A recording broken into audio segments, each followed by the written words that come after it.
इस आयोजन की अध्यक्षता कर रहे अग्रज आदरणीय डॉक्टर विजय नायक जी, हम सबके आग्रह पर सुदूर दिल्ली से पधारे। यद्यपि कल पहले यही थी और अब दिल्ली में रह रहे हैं और आसनसोल का या पूरे भारत का साहित्यिक जगत उन्हें बहुत अच्छी तरह से जानता है।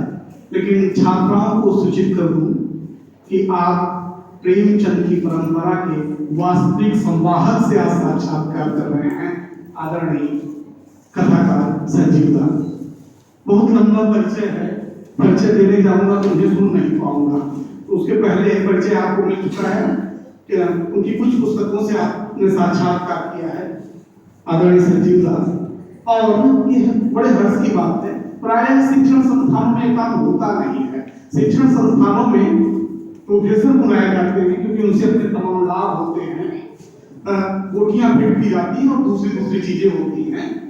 ये प्रायः जो रचनात्मक परिचय से होता है, जो रचनाकार होते हैं वो प्रायः शिक्षण संस्थानों से गायब रहते हैं। ये बड़े हर्ष की बात है कि पश्चिम बंगाल के सिर्फ आसनसोल में ही पश्चिम बंगाल के जो महत्वपूर्ण कथाकार के समय 8-10 हैं, उन अधिकतम 10 बहुत संख्या दे रहा हूँ, उनमें से 4 हमारे बीच उपस्थित हैं। संजीव दा की बात वही हुई। पिछले दिनों यूजीसी में एक प्रश्न आया था, कामरेड का कोर्ट कहानी किसकी है, उसके लेखक हमारे बीच बैठे हैं। नेट की परीक्षा में लोगों ने उनके उत्तर दिए हैं, कथाकार संजय जी। और ग्रामीण संवेदना को बहुत बेहतर ढंग से अभिव्यक्त करने वाले कथाकार शिव कुमार यादव जी, हमारे जैसी कहानी से कालेपुर का प्रेम और कविताएं प्रकाशित हुई हैं। लगातार रचनारत सारी वक्त इस समय की जो महत्वपूर्ण पत्रिकाएं हिंदी की निकल रही हैं, उन सब में एक नाम आप देखते होंगे, महावीर राज जी का। इन दिनों मैं भी न जान उनके बगल में रहता हूं, उनसे मिलता हूं, लेकिन उनके जीवन के बारे में नहीं जानता था जब तक उन्होंने अभी फरवरी के ज्ञानोदय में उन्होंने अपना आत्मकथन लिखा है।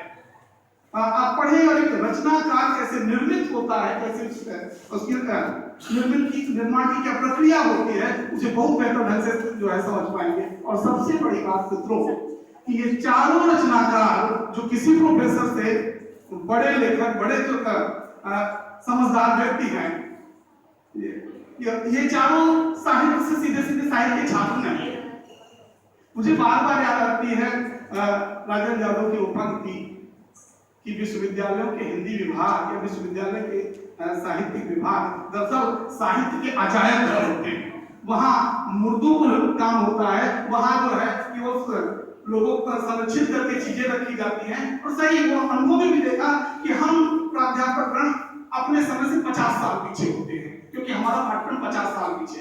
ये संयोग है कि पहली बार हिंदी आनंद थर्ड ईयर के पाठ्यक्रम में संजीव दा हैं, इस बार यही पाठ्यक्रम में है। उनकी कहानी घर चलो दुलारी बाई जो है हमारे पाठ्यक्रम में है।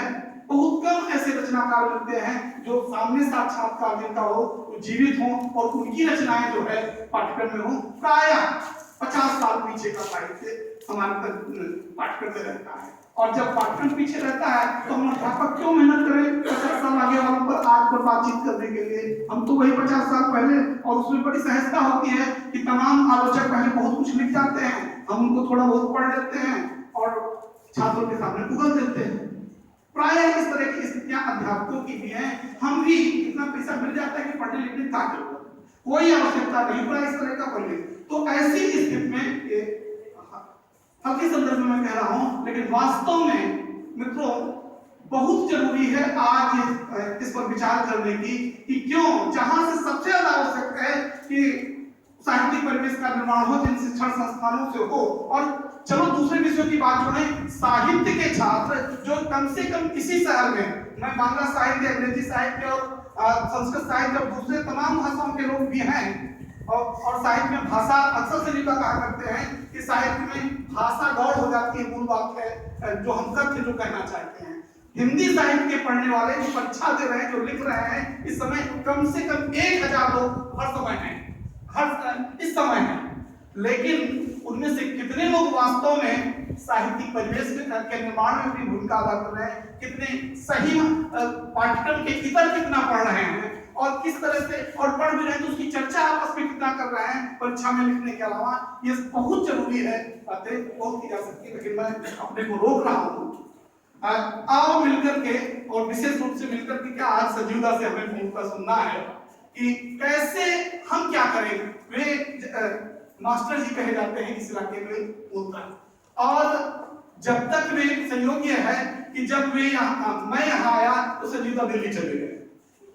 मैं उनसे मिलने गया जब तक 2007 में मैंने ज्वाइन किया है, उस समय उल्टी मिलने भी गया मैं, फिर उसके बाद वो बाहर चले गए। लेकिन सुना है कि बड़ी साहित्यिक पौध उन्होंने तैयार की, यहाँ बहुत सारे लोगों को इकट्ठा किया, और जब वे आ जाते हैं फिर सारे लोग इकट्ठा हो जाते हैं।